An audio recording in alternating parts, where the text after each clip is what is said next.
I'm Dale Reed, and I teach at the University of Illinois at Chicago. I regret not being able to be with you in person.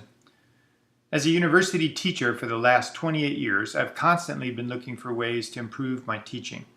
Going through the ECS professional development and becoming an ECS facilitator has not only greatly broadened my instructional toolbox, but it has helped me reflect on what it means to teach for equity using inquiry. I often teach large lecture classes with 200 students or so. I've changed how I get student feedback. I try and avoid doing the following.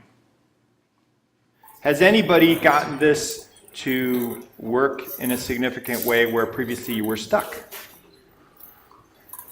All right. Program 5. What program 5? Asking, has anybody gotten this to work in the context of a difficult program means a student raising their hand is suddenly the object of class-wide scrutiny, which can be uncomfortable. Many students don't want to volunteer in a setting like this. Instead, I invite students to briefly talk to their elbow partner or to talk to each other in family groups to jumpstart the conversation. This looks something like the following. So elbow partner for 15 seconds on this, and we'll do fist of 5. So yeah, that makes sense. That'd be a 5. It's still foggy to me. That would be a 0. Okay. So elbow partner, 15 seconds. Explain this idea in light of the sample that we saw. Go ahead.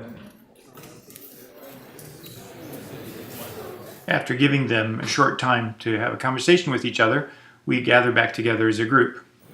So fist of 5 on this. Where are we with this? And remember, if it's 1, that this is the finger that we use. Students are in family groups and number themselves 1 to 4. So after giving them a chance to discuss, I will often ask, say, person number 3 in a family group to summarize their discussion.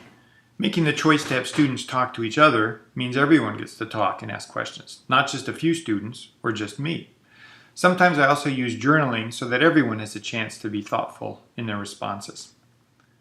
I'm profoundly grateful for having had the chance to learn from my high school colleagues who have demonstrated many different effective teaching techniques.